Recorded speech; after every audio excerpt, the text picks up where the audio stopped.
Todo semestre a gente traz um grande, tem que ser grande mesmo, nome para estar com a gente. Né? A gente já teve Fernanda Montenegro, a gente já teve Natália Timberg, e hoje a gente tem um cara que eu admiro particularmente, porque eu acho que ele transita na arte em vários lugares.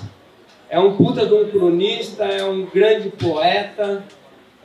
E eu acho que o lado dele que todo mundo mais conhece é o músico, que é o Zé Cabaleiro.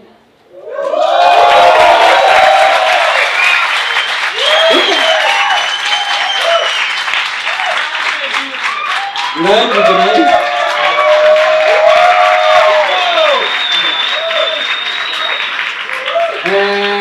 Eu acho que pouca gente também sabe, o Zeca tem uma relação muito próxima e muito grande com o teatro. Né? Eu acho que ele ficou tão grande como músico e artista da música, mas o início dele é no teatro e vem de uma família super cultural e que tem produzido coisas super bonitas, e vem de um lugar absolutamente lindo, que eu falo que quando eu ficar bem velhinho e eu quero viver em São Luís, e eu falava, eu vou voltar a fumar, vou voltar a usar droga, porque é de verdade um paraíso. Mas Zeca, super bem-vindo. Acho que é um paraíso, né? Eu acho que é um momento significativo para a gente, então eu espero que esse encontro seja de verdade sincero, honesto, tá? Obrigado, Zeca. Oi, pessoal, tudo bem? Prazer estar aqui com vocês. O Ivan é um grande amigo de longo tempo e sempre admirei também a coragem dele para se meter em encrencas. É um cara... Eu preciso ter coragem para se meter. Meu Deus do céu. Mas as encrencas em que ele se mete sempre resultam em coisas bacanas, bonitas, né? E inspiradoras para a gente também. Quanto a essa coisa de morar em São Luís, é o lugar perfeito. Se você quer ter essa vida bandida, é o lugar. Farei isso, Zeca. Mas para conduzir aqui a nossa conversa, então, com vocês, aplausos, Hugo Pozzolo! Então, boa conversa, gente.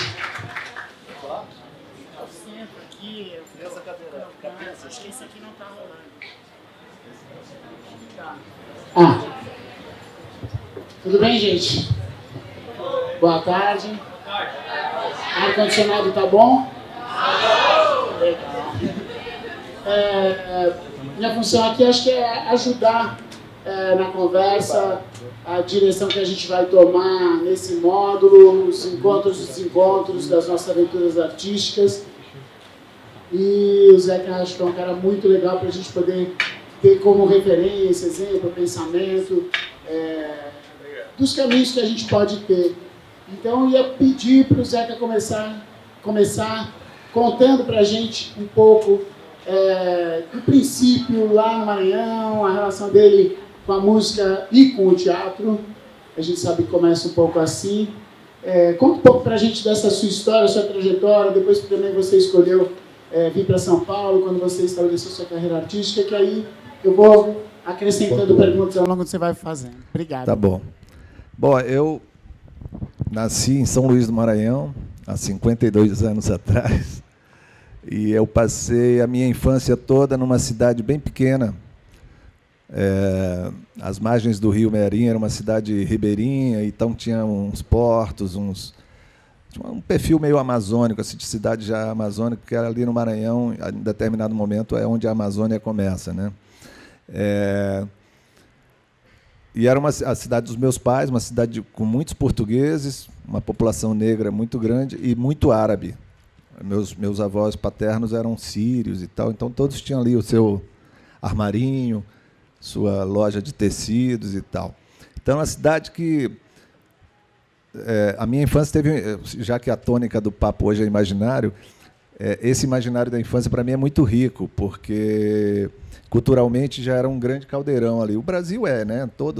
Toda cidade, todo canto do Brasil tem essa particularidade de ser esse caldeirão cultural, de raças, de costumes e tal. Mas lá tinha uma certa especificidade, assim, né? E era muito atrasada a cidade, felizmente, porque assim passava um carro a cada 10 minutos na rua, né? Então a gente brincava na rua. A gente brincava na rua, cantiga de roda, futebol no campinho, estilingue, algumas brincadeiras cruéis para os padrões de hoje, né? Tinha uma brincadeira que se fazia, que o estilingue, lá no Maranhão se chama baladeira, né? Aí tem outros lugares tem outros nomes, bodoque, atiradeira. Então a gente brincava, botava pedra ou um pedaço do sabugo do milho, grande, suficiente para matar Cruel, Eu tenho que confessar, era outro tempo, né? Uma certa pureza, não tinha esse imaginário ambiental, ecológico. A gente estava muito em conexão ali com a natureza. Era uma coisa realmente, né, de ter contato com bichos e tal. Então a gente pegava aqueles calanguinhos, sabe? Que ficam nas cercas, e eles têm uma hora que eles ficam assim parados, e aí eles fazem assim. Então a gente falava assim: calango, quer morrer? Aí quando ele fazia...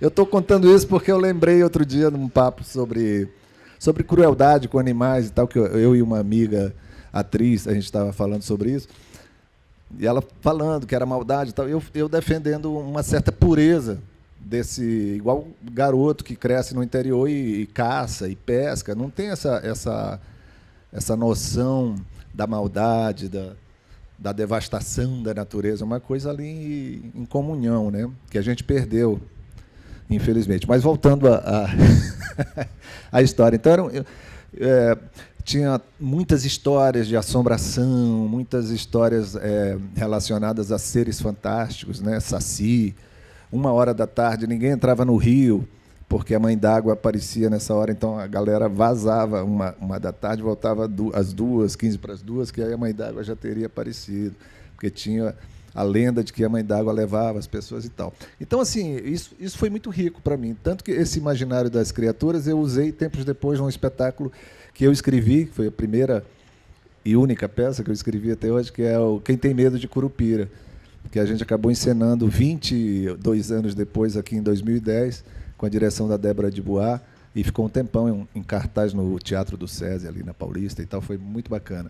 Que era uma saga do Saci Pererê, Boitatá, Curupira, Mãe d'Água e Caipora, né? Cada um com as suas atribuições e tal, e eles desiludidos na mata, porque ninguém mais acreditava neles, né? Com o progresso, passado o tempo, o advento tecnológico, ninguém acreditava mais. Então eles fazem uma assembleia e resolvem vir para a cidade, para a grande cidade, porque aí sim eles vão causar de novo sensação, impacto e tal. Só que eles vêm para a cidade e as coisas que tem na cidade são muito mais assustadoras do que Boitatá, Caipora. Então eles ficam passados, porque ninguém se assusta. O cara chega assim: oi, eu sou Curupira, você não se assusta? Eu falei: não, tem Curupira? Não. Eu sou Caipora. Quê? Não. Nada acontece. E aí eles fazem uma saga pela cidade, se aculturam um pouco, né? Perdem um pouco o Curupira acaba virando meio humano e tal, fala com gestual, aí tá ligado e tal. E aí eu não vou contar tudo, porque... E esse acabou sendo publicado, essa história, pela Companhia das Letrinhas, numa coleção só de textos teatrais. E uma coisa bem legal que tem acontecido é que algumas escolas têm usado isso. Outro dia eu visitei as crianças todas com o livro na mão, a gente fez uma leitura de texto, foi muito bacana. A minha conversa é toda fragmentada, porque é assim mesmo, tá? É muita coisa aqui, né? Se quiser interromper, Hugo. Não, eu aproveitar, porque eu acho que você estava falando do imaginário, do ponto de vista da influência da sua infância, as coisas de vivência cultural e como isso veio parar numa peça, mas também relacionar, além da teatralidade, é legal você falar isso, porque você é um cara conhecido pelo lado da música, como é que é a questão de outras linguagens? Porque você tem uma coisa também de um trabalho que é visual, no seu próprio trabalho musical, você também se preocupa com esse aspecto. Então, acho que era legal você falar de experiências nesse sentido. Tá. Vou fazer um resumo assim, porque eu acho que é difícil, quando meus filhos são paulistanos, então, quando eles, hoje tem 20, 18 anos, quando eles eram pequenos e eu contava as histórias da minha infância, eles achavam que eram fábulas, eles achavam que era coisa inventada, porque a distância é tão grande, né, no tempo e no espaço, que eles achavam coisa de fazer balsa com um tronco que boiava, que não afundava, que chamava ninga, que era uma planta de beira de rio, assim. A gente fazia, amarrava com cordas e ia. E ninguém morria afogado, né? Hoje talvez morreriam. Todo mundo era meio safo, assim, tal, e se virava e fazia essas coisas. Eu conto essas histórias e eles contavam e eles não acreditavam, porque era muito longe da realidade deles. A questão é que esse imaginário primitivo ele é muito, muito lúdico, né? Eu, por exemplo, conheci a televisão com 6 anos de idade, que era tardio, né? Hoje as crianças com 1 ano já têm tablet, celular, o escambau, né? Hoje eu fui na padaria tomar um café e o pai chamava assim o menino, vamos? E ele, vamos? Aí ele, vamos, rapaz. Aí ele puxou assim, ele passou, trombou em mim e continuou. Aí ele virou para mim e falou assim, tá viciado? Eu falei, hipnotizado, né? Ele falou, completamente. Então, um menino de uns 5 anos, né? Isso enquanto na idade desse menino, a gente estava matando calango, jogando bola, fazendo teatrinho, né? Criando bonecos, fazendo coisas assim. E a minha família, como o Ivan apresentou aqui, tinha uma coisa muito cultural, assim, de incentivar essa coisa, esse apreço pelas artes, né? Meu pai era dono de uma farmácia, por onde também passavam os artistas itinerantes, emboladores, repentistas, e lá cantavam, lá mesmo cantavam e tal. E ele era um grande leitor, lia de tudo, e ele foi muito responsável para que a gente se tornasse assim, leitor também. Minha mãe já era da música, tinha um repertório imenso de músicas antigas, marchinhas de carnaval e tal. Então, isso aí criou um cenário meio propício, né, para que eu tenho uma irmã que escreve, todos os meus dois irmãos homens tocam violão, não são profissionais, mas tocam. E eu acabei seguindo esse caminho aí. Sempre tive um grande fascínio pela música. Era um ambiente, tinha uma atmosfera cultural, recitais de poesia, essas coisas todas, né? Eu ainda queria retomar a coisa do visual, porque eu acho que... Sim, eu não toquei nisso. Não tocou, Não, porque eu lembro de uma capa de disco, que é a bicicleta sua, que você Isso. que fez o tratamento. Sei lá, acho que é uma história que é legal da gente falar, porque... É o segundo disco meu, Vou Embolar. Encomendei para um artista amigo meu, Charlot, uma capa, porque acontecia muito isso, aqueles loucos de rua, né, de cidades do interior, que tinham as roupas que eram verdadeiras instalações, assim, parangolés, né, uma coisa cheia de coisas catadas na rua, que era um pouco da história do próprio cara. Então, ele fez essa capa linda, assim, um manto que lembra coisas de Arthur Bispo do Rosário. Muito bonito. E a bicicleta que a gente recuperou e montou com elementos que eu tinha, coisas que a gente foi comprar em feira, na feira de Madureira, lá no Rio, feira de São Cristóvão, e misturar com coisas de acervo pessoal. E acho que minha imagem ficou muito associada a essa capa de disco e tal. Eu queria ali traçar um paralelo com esse imaginário desses loucos, né? Desses caras que têm um pouco, talvez, alma de artista e tal. Uma referência visual que eu tenho muito forte da infância são os circos mambembes, né? Os circos de interior bem precários, assim, bem pobrezinhos, mas com muita cor, com muita... Boa parte do norte e nordeste são os chamados circo tomara que não chova. Isso. Não precisam ter cobertura. É só o contorno. O entorno. Tinha muito isso. E aí, mas para a gente era lindo aquilo, né? Por mais precário que fosse, era uma coisa fantástica.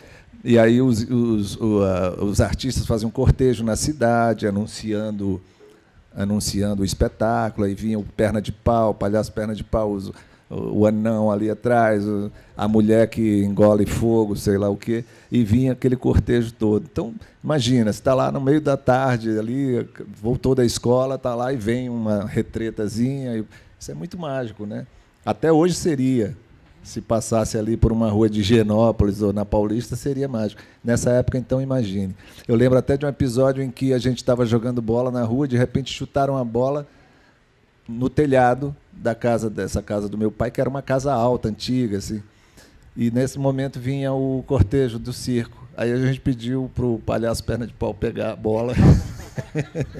E ele foi até lá e tal, tirou gentilmente, jogou para a gente. E a gente seguiu o cortejo daí por diante. Muito isso, esses personagens de rua, né, que tinha uma negra de 1,90 m, estou chutando assim porque ela era altíssima, 1,90 m para 2 metros, parecia uma guerreira africana assim, clássica desses filmes de sessão da tarde, antigos e tal. Ela a gente chamava de Maria Cangalha. Cangalha é aquela que o jumento carrega, como direi, aquilo lá que o jumento carrega, aquele suporte ali. É um suporte que puxa o peso, né? Exato, pode puxar o arado ou puxar a carroça. Exatamente. A gente chamava de Maria Cangalha, não sei por quê, porque ela vivia com umas traquitanas carregando, talvez por isso. E ela era cheia de trapos coloridos, devia ser um pouco doidinha, e era muito assustadora. Mas ela era calada, eu nunca ouvi a voz dela. De repente a gente estava brincando e ela estava ali parada assim. Era mais assustador ainda, né? Antes ela gritasse ou cantasse, de repente estava aqui brincando, aí os meninos se cutucavam assim, Maria Cangalha, lá vem Maria Cangalha, aí vazava todo mundo e corria sincronizadamente. E os pais, quando queriam assustar a gente ou evitar que a gente fosse para a rua e ficasse até muito tarde, falavam: soube que Maria Cangalha está na cidade. Aí ninguém saía de casa, porque era realmente assustador. Agora, é uma figura doce, inofensiva. Diziam que ela viajava andando de Arari, essa cidade, até São Luís, que eram 250 quilômetros. Ela ia andando, dormia em árvores, tinha toda uma lenda e tal. Isso daí é rico demais, né? É história a ser contada. Né? É um personagem aí pronto para ser escrito e tal, trabalhado. E muitas histórias assim, né? Histórias de uma mulher que virava porco em noite de lua cheia, Dona Teófila. Ninguém passava por perto da casa da Dona Teófila, porque era perigoso. Entendeu? Porco. Virava Tinha uma porco. Explicação dela virar porco? Não sei, nunca entendi. Porque você tem... Fiquei curioso. Você tem alguma... Eu já ouvi de tudo, mas virar porco, uma mulher virar porco não tinha. Não? Não. Você já ouviu o que virava o que? Bode? Vira cobra, né? Vira muito cobra. comum na mitologia virar cobra. Virava porco. Me porco. pergunte por quê. Não sei mesmo. Tá bom. E... que mais? Várias histórias assim. Deixa eu te perguntar uma coisa que talvez faça a ligação entre esse imaginário da infância com histórias que são reais, que podem ser contadas quase como uma ideia folclórica. E vamos aqui deixar a palavra claro que folclore, folk, é de povo, né? Então são histórias do povo. Em geral, uma maneira de dizer folclórico é diminuir a cultura popular, é diminuir o sentido que ela pode ter no imaginário. Em geral, a elite quer tratar qualquer história popular como folclórico para ele ser menor, né? E ele não ter potência. Mas, enfim, essas histórias de infância, as fantasiosas e as reais, elas influenciaram o seu processo também como compositor, para o desenvolvimento da sua lírica, de você escrever música? Como é que foi isso? Eu não vejo assim uma influência muito clara, sabe? Mas eu acho que isso é mais sutil também. A forma como isso se dá, como você processa essas coisas, ela às vezes é sutil. Você vai perceber isso 20 anos depois de ter feito aquele disco, aquela música. Eu acho que é mais uma abertura, um portal que se abre para um mundo mais lúdico, sabe? Para um mundo de imaginação. Seria mais um dragão desenhado num papel de pão. Exatamente. Exatamente. Exatamente. Eu acho que isso aí é super importante. Não só para o artista, né? Para o artista é fundamental, mas para todo cidadão. Eu acho que ter um imaginário lúdico, né, é muito melhor, sei lá, ter um pai, um tio lúdico, divertido, que conta histórias e tal, do que um pai rigoroso. Às vezes há casos em que as coisas se encontram, estão juntas e tal. Mas acho muito importante. Meu pai, por exemplo, acabei de voltar de São Luís, ele fez 96 anos de idade. Está inteirão, firme, trabalhando, lúcido. E ele é uma pessoa muito lúdica, muito divertida até hoje, mantém assim um bom humor, e às vezes um mau humor, meio lapidar, assim, de não gostar de nada. Isso é uma porcaria e tal, que acaba sendo engraçado. Exatamente. O humor nasce, às vezes, do péssimo humor. Péssimo humor. Né? Quando a pessoa está de mau humor, ela fala coisas que são reveladoras e muito engraçadas. E divertidas, né? Engraçado. Então, acho que é mais isso, assim, essa porta para o lúdico. Aí depois teve a experiência na cidade, né, em São Luís, que é uma cidade também muito específica, com sotaque muito particular, com imaginário também muito particular, muitas lendas, muito folclore, muito rico, né? Até hoje tem uma lenda lá de uma cobra, uma serpente que rodeia, que também é recorrente em algumas mitologias, que rodeia toda a ilha de São Luís, porque é uma ilha, né? E que continua a crescer. Ela está dormindo, mas continua crescendo. E quando o rabo se encontrar com a boca, a cidade vai ser inundada. Por muito tempo a gente acreditou que essa serpente seria a família Sarney, né? que dominou por 50 anos lá o Estado. Agora, felizmente, foi derrotado por um Flávio Dino, um cara que é meu contemporâneo até da faculdade, que é do PCdoB, o último comunista do Brasil. Mas tem gente que até hoje acredita, assim, os mais antigos acreditam e tal, que tem essa serpente. Tem umas fontes, né? Fonte do Ribeirão, fonte da Saudade, por onde tem umas passagens subterrâneas que acreditam que eram no tempo das invasões, né? Teve invasão holandesa e francesa e tal. Eles fugiam ali por essas galerias que saíam nos fundos das igrejas. Então, até hoje, isso é estudado, tem gente que faz esse percurso para estudar. É uma cidade cheia de magia, assim, dessa magia das histórias, das lendas, de suposições, que aí mistura todo esse imaginário, né? Índio, português, árabe. E foi um choque muito grande muito quando você veio para São Paulo, para o eixo São Paulo-Rio, e aí começou a andar nesse circuito? Como é que foi isso? Foi, mas aí eu já era adulto, né? Eu já entendia a coisa, já estava preparado para o que me esperava. Na verdade, eu só tive a consciência de que o Maranhão e São Luís e tal são lugares muito específicos quando saí de lá, porque vi como as pessoas se comportam, como as pessoas falam, como elas se comunicam umas com as outras. Isso é muito diferente. Eu, no primeiro momento, fui para Belo Horizonte, morei lá dos 19 aos 20, quase 21, que é uma cidade grande, mas é menor do que São Paulo e do que Rio, então foi legal porque eu não tive aquele super choque. E depois eu ainda voltei a São Luís e vim em 91 definitivamente para São Paulo. Mas eu não sabia o que eu ia encontrar aqui, não. Eu vim de carro com a minha namorada na época, um Fiat Uno. Foi rapidinho, né? Foi 20 dias. 20 dias, porque a gente foi parando em todas as cidades no caminho onde a gente conhecia alguém, Teresina, Salvador, Belo Horizonte. Ficamos um tempo lá no Arraial da Ajuda, lá e tal. E foi uma viagem também sabática, assim, de chegar aqui com uma energia refeita e tal. Televisão no carro, armário, coisas assim. Vieram umas coisas pelo carro de mudanças e outras foram no próprio carro. Mas foi uma experiência. Quando eu cheguei às 2h ali na Marginal Tietê, a 30 por hora, assim, 40, já cansado, e os carros... Falei, caralho, é isso que me espera. Mas foi bom. Mas São Paulo é uma cidade muito acolhedora, diferentemente do Rio. Acho que o Rio já foi muito acolhedora, tanto que muitos estrangeiros, assim, né, gente do Norte, do Sul, do Nordeste, ia muito para lá.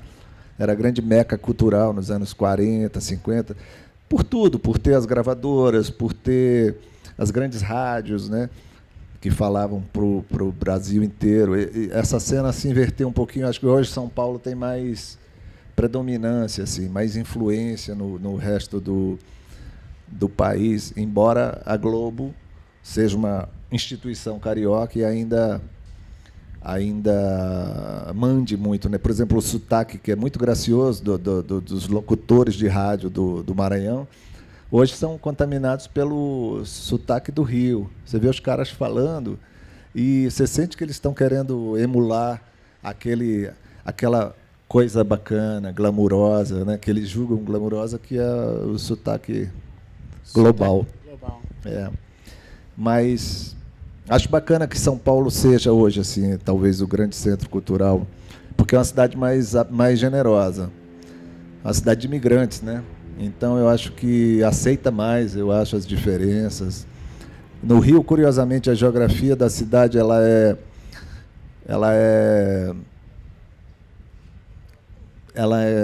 específica, assim, particular, no sentido de que morro e bairro Zona Sul se encontram, mas a divisão é muito clara, muito. E aqui já é uma cidade partida, né? Periferia lá, o centro ali, os bairros ali, mas eu acho que as pessoas no dia a dia se misturam mais, se encontram mais e se relacionam mais também. Você acha que nessa questão de uma certa busca de igualdade cultural, como é que você vê a internet, dos tempos da internet para cá, a facilidade de comunicação? Você acha que muda também o eixo digamos assim, você falou do Rio de Janeiro, a preponderância da Globo, das gravadoras. Hoje o Rio de Janeiro está muito desfacelado e talvez a Globo também já esteja desfacelando um pouco, porque também tem isso. Como é que você vê essa relação cultural, basicamente? Eu acho que a internet ajudou a democratizar esse acesso à informação, né? E isso também tem o lado bom e o lado ruim, né? Havia uma piada nos anos 80 que era assim, tudo tem um lado bom, menos LP de... Aí você escolheu o artista. Menos LP do, sei lá, Roberto Carlos, Guilherme Arantes, as pessoas elegiam alguns, né? LP, para quem não sabe...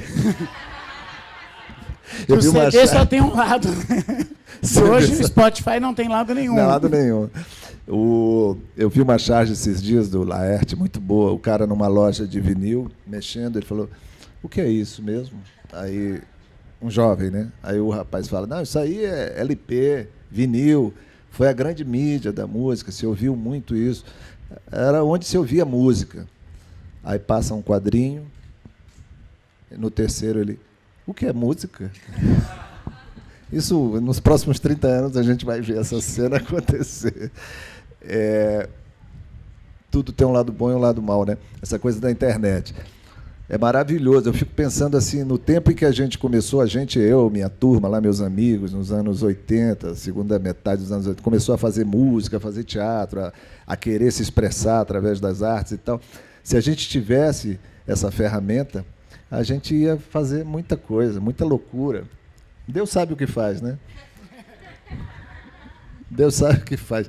Hoje eu vejo assim uma facilidade nos recursos, assim, né, de acessar os meios de produção e ao mesmo tempo um vazio de ideias, de intenções, assim. Eu acho que vejo um pouco pelos meus filhos, pela geração dos colegas dele, pelos YouTubers que eles assistem e tal. É um vazio, né? Um vazio mesmo, assim, sem estofo estético, cultural, sem uma busca também, assim. Me parece que é meio, infelizmente, me parece que é meio relativo, assim, a dificuldade de recursos, acaba levando a uma superação, assim, da criatividade, da busca criadora, ao passo que a facilidade, fazendo uma analogia aqui meio perigosa, mas assim, nos anos da ditadura, aqui no Brasil talvez tenha tido os anos mais incríveis do teatro e da música popular, porque lutavam, né, por um... Tinha um foco, né? Tinha um foco, um clamor de liberdade, né, de cidadania e tal. E acho isso. Mas, assim, como ferramenta, é muito poderoso, né? É muito poderoso. Você poder gravar uma faixa, uma música e postar no dia seguinte para 1.000, 2.000, 5.000, até 1 milhão de pessoas, de ouvintes ou de views no YouTube, isso é uma coisa muito poderosa com a qual a minha geração nem sonhou. Não, né? Conviveu. Não conviveu. Mas você trouxe, do ponto de vista musical, uma inserção que começa, que é, obviamente, o uso do computador, que é a inserção de coisas construídas com um DJ, por exemplo. Você chegou a ter esse tipo de trabalho, não chegou no começo? Sim, fiz Isso bastante. foi uma coisa que marcou, talvez, a sua geração ali no começo, né? Sim. Ainda com ferramentas incipientes, né? Porque de lá para cá mudou muito. Um novo mundo se abriu. E está muito mais acessível esse material. Muito mais. Qualquer garoto hoje, um pouquinho de grana ou de papo para seduzir um amigo, consegue aí um laptop, uma picape e aprende todos esses segredos. Hoje ficou muito fácil, né? Os softwares de áudio hoje são muito fáceis. No princípio era uma dificuldade, você tinha que ter doutorado em física. Hoje qualquer pessoa pode mexer, fazer suas próprias gravações, ficou muito simples. Isso é um milagre, assim, uma coisa que, para quem já é criativo, para quem tem a natureza inquieta e tal, e quer buscar, isso é uma maravilha, né? Agora, a tecnologia não pode salvar a falta de ideias, né? Você não pode fazer um disco de composições ruins, cantando muito mal, até afina um pouquinho, mas se cantar muito mal não afina. Então, assim, a tecnologia não, porque é uma coisa que tem se usado também. A tecnologia é para salvar a má qualidade do trabalho. Eu acho que quando você tem aqui um background, assim, a coisa vai rolar ali num certo parâmetro, aí a tecnologia é uma maravilha. Eu acho que agora a gente já chega naquele momento assim que a gente já podia abrir para a galera eu acho perguntar ótimo. e a gente acho que como saber o que o povo introdução ao pensa. assunto. Tem um outro microfone aí para passar? Tem um sem fio. Tinha um Sem fio está aqui na minha mão. Pode ser? Alguém pode fazer essa guia Alô? aqui? Ah, tá ali. Então vai lá. Alguém Alô? quiser fazer uma pergunta? Não, ele está com outro lá. Tá lá, tá tranquilo. Ótimo.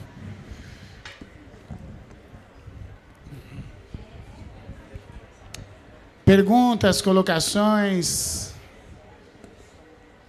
Xingamentos, insultos, Isso, tá insultos. tudo. Pode falar. Vai lá. Primeiramente, boa tarde. Eu queria saber se você lançou algum LP já. Zé Cabaleiro. Lancei. Em 2012 eu fiz um disco pela Som Livre chamado O Disco do Ano. Na verdade eu queria fazer um pendrive chamado O Disco do Ano. Aí eu fui conversar na reunião com a gravadora e falei assim, eu queria mesmo era fazer um pendrive chamado O Disco do Ano. Ele falou, pô, a ideia é genial, mas aí tu vai acabar com a nossa empresa, porque o nosso trabalho é vender discos. Aí nessa época eu pedi e eles fizeram uma tiragem limitada de LPs. É raríssimo, porque eu tenho 2 exemplares, não te dou um porque eu só tenho 2. Mas agora os próximos discos, esse ano eu vou lançar 2 e eu vou fazer vinil. Porque acho que hoje o vinil ele tem mais história. O CD quase ninguém compra mais, virou um pequeno trambolho. O vinil pelo menos vira um registro decente, bacana. Uma obra ali de arte e tal. Então, isso é bom também, né? Ajuda a popularizar as coisas e tal. Beleza. Mas levanta a mão aí, o microfone chega, olha lá. Até o cassete está voltando, pô. Eu pedi só para falar o nome e o curso, para a gente ir se localizando, quem a gente conhece, Seu quem não nome e conhece. seu curso aí, velho. Meu nome é Michael, sou do curso de sonoplastia. Beleza. Boa tarde. Meu nome é Jennifer, eu sou do curso de sonoplastia. O nome dela é Jennifer. Essa mesmo. Eu espero que no carnaval vocês estejam no meu bloco, estão convidados. Bom, eu gostaria que você falasse sobre a reinvenção da indústria cultural e como você visualiza as políticas públicas para isso. A reinvenção Sim. da... Indústria cultural. Olha, ela precisa ser reinventada mesmo, porque nesse momento ela está praticamente falida. Quando a gente falava em indústria cultural aí dos anos 50 eu não presenciei, né? Mas dos anos 70 para cá, a indústria cultural era a grande indústria que comercializava as obras de arte, né? E se aplicou muito à indústria cultural às obras mais de maior alcance, cinema Só tem e uma música. questão, assim, Diga. eu falei de uma forma muito ampla, né? Eu vou explicar. Explica. Você disse que a tecnologia ela é capaz de modificar algumas coisas para que elas sejam vendidas, mas ela não faz milagre se o artista for ruim. Dentro desse nicho de artistas que são ruins, existe um público que consome. Então, estou falando dessa indústria, que consome esse tipo de cultura. Entendi. É uma questão... Temos tempo? Gente, É uma questão metrô complexa. fecha meia-noite, vamos lá. Vamos lá. Eu vou resumir o que eu penso, tá, sobre isso, porque eu tenho uma opinião um pouco, digamos, polêmica sobre o assunto. Eu não acho, por exemplo, que o sertanejo, só para citar os gêneros proscritos, né, do nosso... Eu suponho que aqui são pessoas que têm um certo grau de informação, ou uma busca, uma inquietação pela linguagem, pela beleza estética. Então, eu imagino que não ouçam certas coisas. Mas eu quero fazer a defesa, porque, assim, a priori, nada é ruim. Nada é ruim. A priori, as coisas existem. O cara está lá, ele quer falar do carro, da mina, ou porque sextou e ele vai encher a cara de Red Bull com uísque e tal. Não é o meu universo. Eu não paro para ouvir isso. Mas, assim, considerar que aquilo é ruim porque é uma coisa que eu não alcanço ou que eu não consigo entender, também pode ser um pouco de presunção, assim, de minha parte, entendeu? Eu sou a favor da coexistência. Assim. O que existe, o que acontece aqui, essas coisas ganham uma força tão grande, o funk, o sertanejo, o pagode, os gêneros mais populares, ganham uma força tão grande que monopolizam, né? E não deixam que um artista alternativo, que canta para 500, 1000 pessoas no teatrinho, mas é genial e está buscando novas possibilidades e bababá, esse cara não tem espaço na TV, não tem espaço no rádio, tem que tocar em lugares muito pequenos e tal, com estrutura às vezes precária. Isso que eu acho que é desigual e tenebroso assim para a cena cultural, né? Mas eu quero crer que tudo pode, por exemplo, teatro comercial, às vezes não tem nada melhor do que ver um teatro ruim. Tem? Eu adoro. É um aprendizado incrível. Não é? Pelo menos o que não fazer, você fica sabendo. Eu tenho lido muito ultimamente. Isso é bom, cara. Teve uma época que o teatro, por exemplo, ali nos anos 80, ficou muito...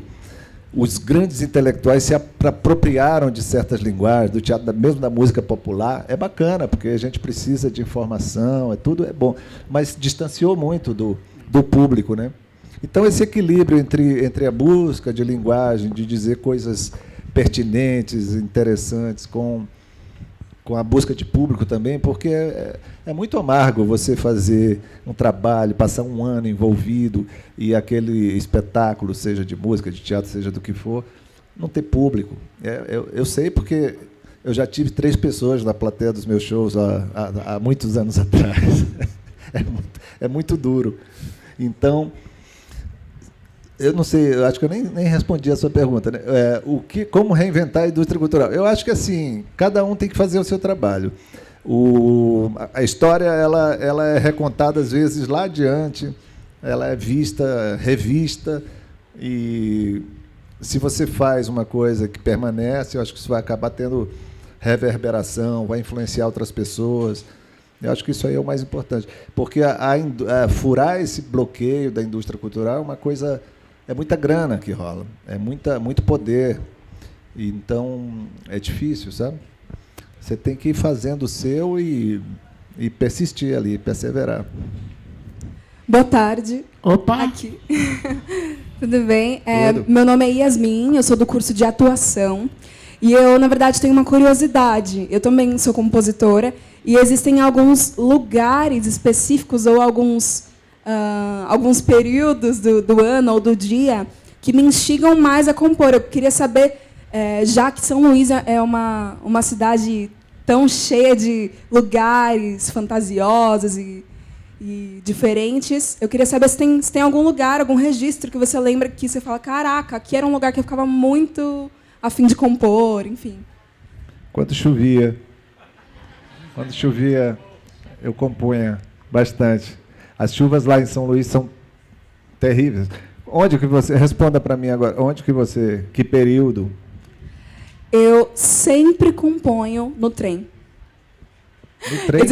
Existem... Que é muito tempo, né? Que passa... do nada, assim. Eu tô no trem ou no ônibus, assim. Eu faço composições em outros lugares também, mas é incrível, assim. Quando eu tô no trem ou no ônibus, é um lugar que eu me desligo do mundo. E o trem já tem beat próprio, né? Já vem com Obrigada. clique. Obrigado, querido. Onde mais ali? Eu sou o Marcos. Levanta a mão aí, Marcos, pessoal do fundo. Aí. Eu sou o Marcos, sou ingressante do curso de direção. Eu queria perguntar para o Zeca, que nesse momento político que a gente passou aí, né, do ano passado, eu vi você se posicionando bastante, né, em relação, criando pequenas musiquinhas para circular, pequenas sátiras, né? O pessoal do humor e a palhaçaria curtiu bastante. E eu queria que, de repente, assim, ouvir de você, nesse lugar, né, tem um tempo de carreira já, você falou sua idade, e uma relação, assim, voltamos a ter Chico Buarque, a ter Caetano, nesse momento Gil, né? Todo mundo voltou a regravar coisas, e tem você uma outra geração ali no meio. Eu queria saber como você se sente em posicionamento enquanto artista hoje no Brasil. Qual seria esse lugar que você poderia habitar? Eu tenho, de vez em quando, eu tenho umas ganas de matar o Bolsonaro, mas eu não posso fazer.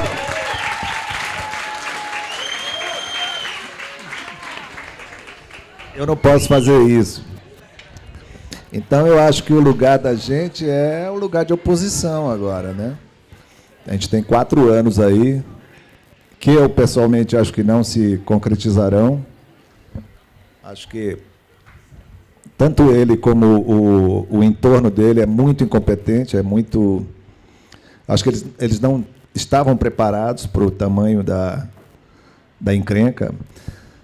Acho que foi uma aventura, sabe? Quando você se aventura assim num troço, assim, e de repente vê o tamanho da coisa e fala, caraca, agora eu não posso mais retroceder, eu vou ter que engolir esse nabo aí. Como artista, assim, você pensa nesse sentido de agora é a hora, eu vou produzir 2 discos e eu vou, através da música, eu vou fazer pequenos shows, e eu vou fazer shows gratuitos, eu vou fazer show na periferia, nas ocupações, eu vou também me mobilizar. Será que é esse o espaço, não é?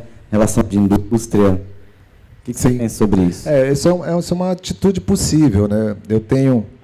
Fui numa festa de Natal na ocupação da 9 de julho, que é uma ocupação imensa, e estou querendo me engajar lá e tal. Tenho feito coisas em escola, sempre que possível eu vou, levo um equipamentozinho de som, toco canções dos meus projetos infantis, converso com as crianças e tal. Essa é uma atuação possível, assim. Isso é político, porque você acaba superando essa dificuldade, dando uma contribuição para essa cena tão desigual, assim, né? Tanto pessoas com tanto e outras com tão pouco acesso às coisas e tal. Isso é uma contribuição mínima, né? Mas eu acho que, diretamente, eu acho que a gente tem que bater. Tem que bater no governo agora. Assim como batem como bateram nos governos passados e tal, até conseguirem o impeachment de uma presidente, acho que tem que bater. Se a gente tivesse uma imprensa assim, que fosse livre realmente, não fosse comprometida com grandes interesses corporativos e tal, eu acho que em 6 meses derrubava esse cara aí, porque ele é muito tosco. Ele é muito tosco. Ele não tem condição de dirigir uma cantina escolar, quanto mais um país como o Brasil, que é um país complexo, né? Um país imenso, complexo, cheio de particularidades. Assim. Eu acho que a atuação é essa. Tem manifestação, vai para a rua, tem um grupo de artistas se reunindo para combater, vai lá e dá a sua participação. Nas redes sociais, tem agora um amigo cartunista, que ele criou uma personagem chamada Paul Girl, que ela vai bater nos nos bronconase até o fim do governo. E eu vou publicar lá nas minhas redes, a partir da semana que vem. Mais perguntas para a gente finalizar? Mais 3, tá bom? Tá? Boa tarde. Oi. Meu nome é Bruna, eu sou Bruna. do curso de sonoplastia. Eu queria que você falasse um pouquinho sobre o seu processo criativo de composição de trilhas, já que esse também é meio que o nosso ofício. Bacana. As pessoas que... Ele também é do curso de sonoplastia, né? O Michael, né? Vocês que procuram sonoplastia é porque têm um interesse pela música. Tá, bacana. Imaginei isso, né? Olha, eu vou contar assim rapidinho aqui, resumidamente. Com 18 anos, eu tinha uns amigos lá que me chamaram para o grupo de teatro. E eu fui, já tocava violão, já compunha e tal, umas coisas bem ainda verdes, né? Mas fui, achei que era bacana. E foi uma experiência fantástica para mim. Posso dizer que ali foi mesmo o meu começo, ainda que fosse um grupo amador, mas tinha pretensão profissional. O diretor, Lio Ribeiro, que era um cara um pouco mais velho, era um cara muito bem informado, lia muito sobre teatro e tal, tinha uma cultura dramatúrgica interessante. E a gente acabou encenando, era só teatro infantil, mas era um teatro de qualidade, assim, buscava uma coisa de qualidade, porque a gente sabe que esse mundo do teatro infantil é muito caça-níqueis, né? É muito fácil enganar, e eu, como pai, assim, vi muita coisa ruim. Vi muita coisa boa também, vi os parlapatões, vi muita coisa legal, mas a gente vê muita coisa ruim.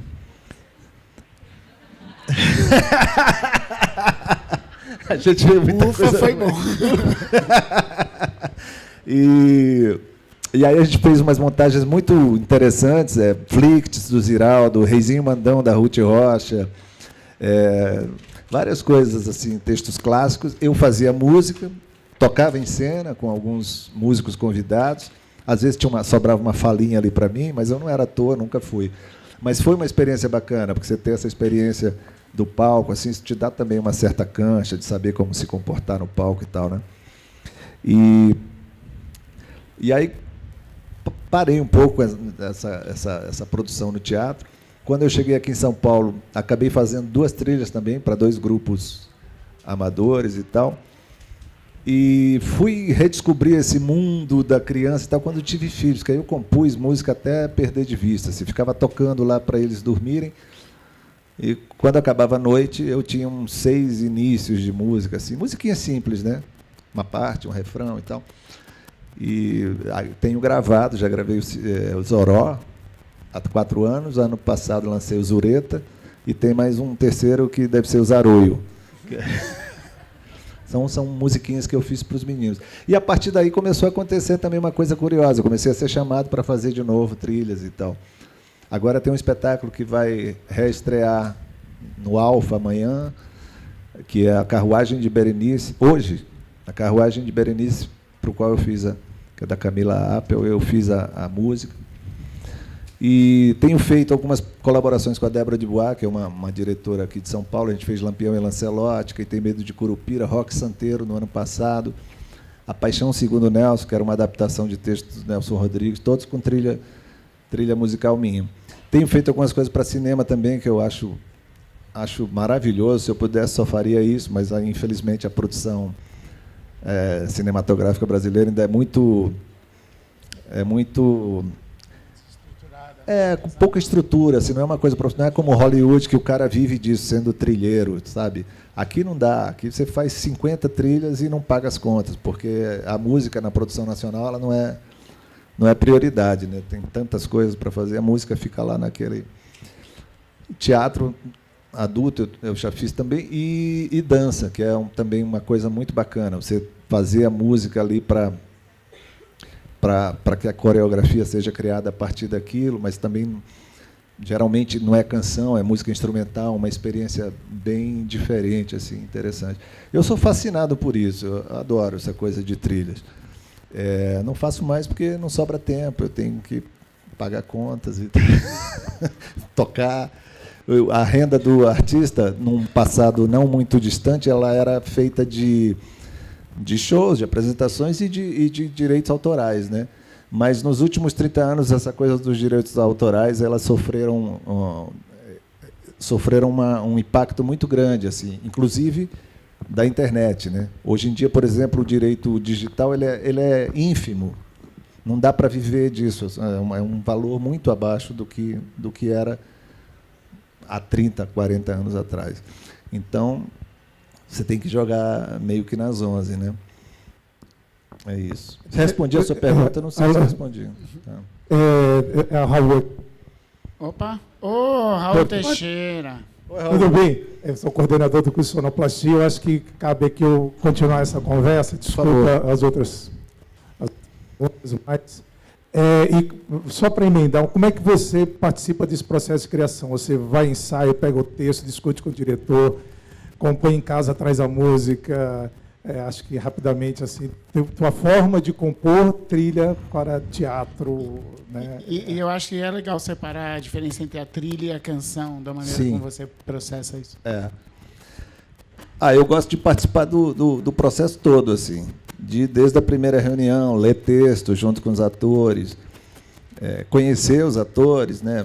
No caso do Rock Santeiro era um musical, né? Musical brasileiro, assim. Então você tinha que compor, aí nesse caso era canção mesmo, compor para os atores cantarem. Então é legal você saber se o cara é tenor, se o cara é barítono, entender um pouco ali para compor a música já pensando um pouco nisso, né? Isso é interessante, ver o perfil do ator para poder compor. E nesses musicais, nesses trabalhos que eu tenho feito com teatro e música, eu gosto de acompanhar tudo, de ir aos ensaios, sou meio CDF, assim, acho que é bacana conversar com os atores, e aí, começa, a música está confortável, tom, papapá, e você vai criando, você vai entrando ali na atmosfera, né, sendo um pouco contagiado, aí fica até mais simples de compor, às vezes a coisa... E às vezes acontece o inverso, você propõe a música não tem no texto, a música não está sinalizada lá, e você propõe, e às vezes muda também a estrutura um pouco do texto por sua causa, né? Eu acho muito fascinante esse processo, eu adoro. Boa tarde. Aqui. Meu nome é Eduardo, estou começando agora a cenografia e figurino. E eu queria voltar um pouquinho naquele assunto que você estava falando, em relação ao imaginário e folclore, né? Eu não tive uma infância de interior, eu já nasci em cidade, mas eu tive uma infância de TV Cultura, graças a Deus. Ótimo. Então, isso sempre me fascinou também, saca? Folclore na maior abrangência da palavra. E eu queria saber, cara, o que você acha sobre... porque a gente casualmente acaba voltando nas lendas antigas, saca? É sempre uma história assim. Quando eu era criança, ou minha avó contava, sempre um rolê de histórias antigas. E eu vejo muito pouco o que eu posso tentar expressar como folclore atual. O que você acha que, tipo, no que está surgindo, o que a gente já consegue interpretar de como vai ser esse folclore atual, contemporâneo, sei lá? Boa pergunta.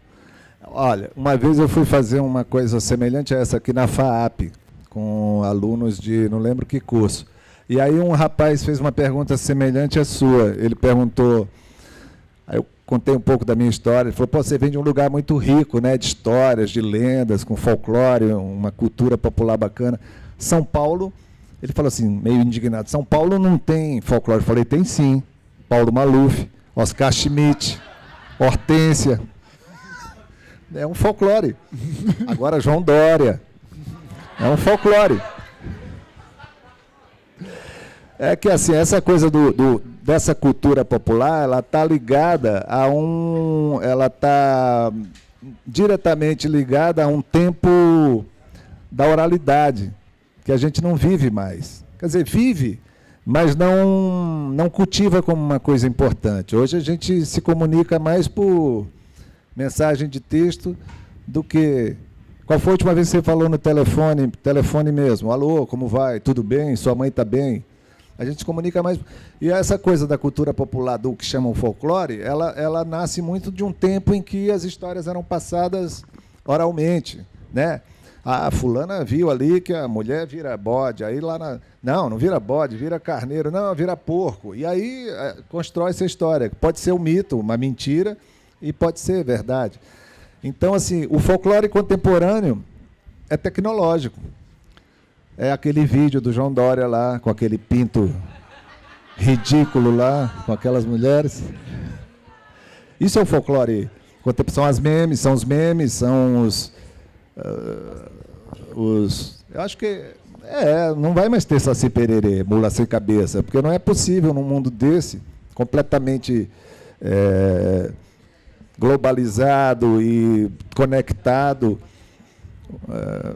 ter esse tipo de imaginário que vem de uma certa pureza interiorana e tal. Você vai para o interior mais longínquo, você ainda ouve essas histórias, né? Teve um tempo aí o chupa-cabra, né? Chupa-cabra e tal. Agora talvez a gente vá ter no futuro o chipa-cabra. Não sei. Mas é uma boa pergunta, porque há todo um imaginário urbano que está sendo construído, assim, que no futuro, quando você tiver seus netos, vai ser lembrado isso daí, entendeu? Talvez a gente possa colaborar, porque as obras de arte, o teatro que ele faz, a música que eu faço, acabam colocando camadas nisso daí, né? Vai ficando um resíduo disso, que é absorvido pelas pessoas e vira imaginário comum. Oi, Zeca. Uma pergunta, né? Aqui, ó. Última e penúltima, que esse mano aqui é grande admiração seu. Sou Matheus, curso de sonoplastia. Eu queria saber, assim, duas coisas. Quando que você se sente mais à vontade para compor, assim? Qual horário do dia? O processo...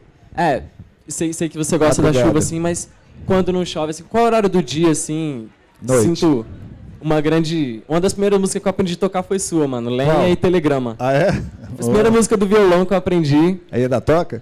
Ainda toco, todo mundo pede. Legal. Todo mundo toca Telegrama. A família agradece. Obrigado. E, tipo assim, qual é a principal diferença de quando você vai comprar uma música para uma trilha sonora? Assim, são essas coisas. Isso é interessante. Acho que quando você compõe para trilha, você compõe a serviço de uma outra linguagem, né? De uma outra cabeça criadora também. Você está trabalhando para o diretor que te convidou e tal. É um trabalho mais funcional, assim, mais utilitário, né? Você tem que fazer aquela música que vai arrancar riso ou que vai comover ali, pá, e tal. Então é um trabalho mais cerebral, talvez. Ao passo que a composição espontânea, ela é espontânea. Ela vai falar sobre o que você está pensando ali naquele momento, sobre uma coisa que te inquieta, um tema que te inquieta, um amor, uma saudade, a cena política do país. É uma canção mais jorrada, assim, né? Uma obra mais... No caso do trabalho da trilha, ele é mais de encomenda, né? Eu quero uma música assim, 6/8, falando, não sei o que. Às vezes vem uns briefings assim, já super detalhados, então você tem que trabalhar meio... Mas isso que eu acho bacana, que é uma disciplina que o compositor tem que se impor, de trabalhar para o outro, para a peça, para o conjunto da obra, assim, em detrimento, às vezes, da sua própria personalidade, né, criadora, assim. Eu gosto de compor à noite, especialmente na madrugada, que a casa está silenciosa, aí você pega o violão, aí tudo soa diferente. Ou piano, né? Às vezes é bom compor no piano. Tudo soa grande, assim, aquela nota que você toca ao meio-dia com cachorro, criança passando, aí você vai ouvir ela em toda a sua plenitude às 2h da manhã, entendeu? É a hora que eu prefiro. Mas hoje eu componho em qualquer lugar, porque você acaba criando uma certa desenvoltura para isso. Tem uma história clássica que alguém visitou Vila Lobos e ele estava numa casa cheia de criança, gato, cachorro, empregadas, todo mundo lá e tal, e ele aqui compondo, e alguém perguntou, mas maestro, como você consegue compor com essa loucura, esse barulho, rádio ligado? Ele falou, eu componho com o ouvido de dentro. Então, assim, o compositor acaba desenvolvendo isso. No estádio, às vezes, você pode estar vendo um jogo e compõe uma ideia. Graças a Deus que hoje tem o celular com esse gravador miraculoso, Salvador. Já perdi tanto. No passado eu andava com aquele cassetinho, mas você acaba perdendo. E hoje com o celular é muito fácil. Você dá uma de louco, vem aqui, pá, assovia e guarda a ideia, né? Valeu. Bacana. Fala, Zeca. Tudo bem, irmão? aqui. Beleza. E depois lá no fundo a gente encerra. Já é. Eu sou o Gaia, eu sou estudante... Gaia. Eu sou do curso de sonoplastia, eu entrei agora, junto com esses brothers. Olha o vozeirão do cara, bicho. E eu sou músico há 19 anos e desenvolvo 3 projetos de música paraense aqui. Ah, você é do Pará? Eu sou de Belém do Pará. E sou fã pra caramba até. Eu acho que eu só toquei menos telegrama do que tu. Porque durante a minha carreira ninguém queria mais tocar, mas tinha que tocar, porque senão era meio que lata e me reclamava. Enfim, o que eu quero te perguntar é o seguinte. Eu sou compositor também, e eu queria te perguntar se tu já usaste alguma harmonia de uma canção letrada já, ou que alguém conhece ou que ninguém conhece, em algum momento de alguma cena de teatro que tu compuseste. Ou tu cria exatamente para aquela cena, ou se tu já puxaste alguma que já tinha nascido e tu viu que... Minha? Que tinha, tua, e que caberia ela ali sem letra, só a canção. Já fiz isso, sim. Às vezes você vê ali a cena e meio que imediatamente te ocorre...